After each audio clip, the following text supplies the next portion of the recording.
Colleen, ha?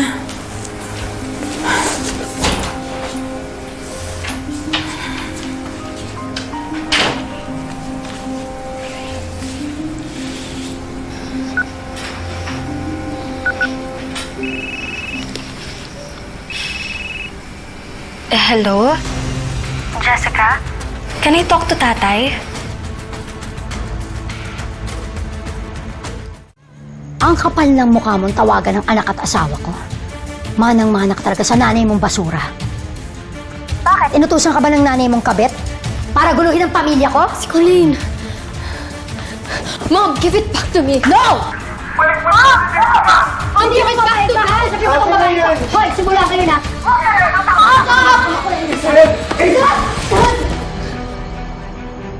Hello? Ano nangyayari? Tay? Tay! Dad, kita! Anong ginagawa niyo sa tatay ko? Di ba sinabi ko sa'yo, huwag ka nang makikipag-usap sa kabit mo sa mga anak mo sa labas, pero hindi ka nakikinig! Hindi na po kayo, please! Ha? Di ba sabi ko sa'yo, huwag mo na! Hindi po sasaktan si tatay! Tumingin na po kayo! Huwag mo saktan si Jessica! Please, parang awan niyo na po. Tama na po. Tama na. Tinanggap kita dito sa bahay kahit wala ka ng silbi. Pero kinaya mo pa rin akong bastusin? Nagawa mo pa rin sa akin to? Ang kapal ng mukha mo. Ang kapal-kapal ng mukha mo! Mom, I'm begging you. Tumigil ka. Magsama kayong dalawa!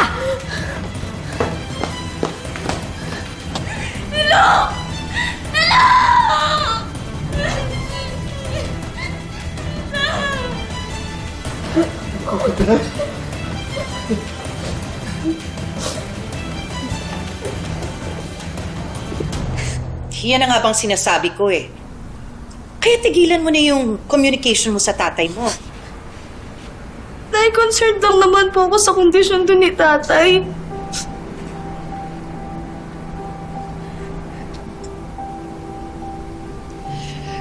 Tama na yan. Kalimutan mo yung sinabi ng bruhang Hazel na yon. Anak. Anak, huwag ka magpa-apekto, ha? Tama na. Ate, may pag-uutos ka pa ba? Pababa na kasi sana muna ako. Dida, huwag na huwag mong sasabihin kina Jeffrey at saka kay Andre yung nangyari, ha? Ay, oo naman, Ate Pelma. Kilala mo naman ako. Ayaw na ayaw ko nagkakagulo kayo mag-iina. Baba na po ako, ha? Anak, mabuti na lang, maagang umalis ang kuya at ate mo. At hindi lang narinig. Kawawa po dun si tatay. Masama po ng asawa niya. Yun yung sinasabi ko sa'yo. Di ba sabi ko tigilan mo ng tawagan ng tatay mo? Dahil demonya yung asawa niya. Kaya noon pa, yung kuya mo, ang ate mo pinipigilan ka dahil ayaw ka nilang masaktan. O tingnan mo ngayon, sa kakasuway mo sa amin, ayan, nakarinig ka tuloy ng mga masasakit na salita. Nay, wala naman po akong pakialam sa sasabihin niya eh. Ang concern ko po si tatay. Gusto ko po siyang tulungan. Ano? Paano? Nasa Canada ang tatay mo. Paano mangyayari yun, anak? Nay, hindi ko po alam, pero kailangan niya ako, Nay. Kailangan po na alam niyang may nagmamahal sa kanya, tsaka may nagkikare. Colleen, si Jessica andoon. Nay, iba pa rin po yung tayo yung mag-reach out. Kailangan pong malaman ni tatay na meron po siyang pamilya dito na nag-aalala sa kanya, kahit ako na lang po, Nay. Colleen, hindi. Huling beses mo na itong tatawagan ng tatay mo, ha?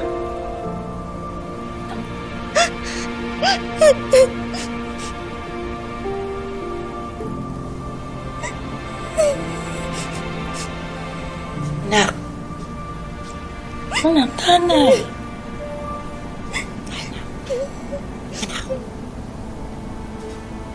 Huwag na nating pakialaman ang nangyayari sa tatay mo at sa pamilya nila.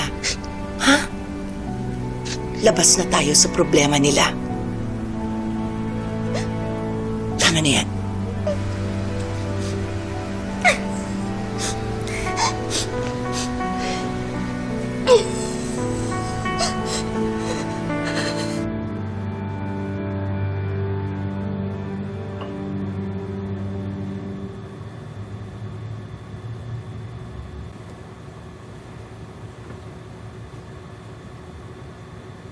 Anak, huwag mo nang isipin yun, ha? Eh, wala naman naramdaman si Daddy. Mabuti na nga lang, sinipa ako ng mami mo dito sa paralyzed kong paa ko. Hindi ako nasaktan. Not funny, Dad. Mom still hurt you. Anak, huwag mo na nga akong isipin. Ikaw nga inaalala ko eh. Oh. Asipa ka ng mami mo. Okay ka lang ba? I'm okay po. Nadamay ka na naman sa galit niya sa akin. Pati si Colin. Sigurado ako nasaktan yung sa mga sinabi ng mami mo. Pwede lang sana siyang matawagan eh. Para makumusta, tsaka gusto ko sana mag-sorry sa kanya. Kaya nga lang, yung phone mo nasa mami mo. Anak, okay ka lang ba? Mom's gone too far, Dad. Living under one roof with her, it's tearing us apart. Napapadalas na po yung pananakit niya sa atin. And I've had enough. I love her, Dad. I really do. But love doesn't mean we have to endure this. Dad, let's leave her po. Dad, let's go na po. Please, let's leave for her own sake.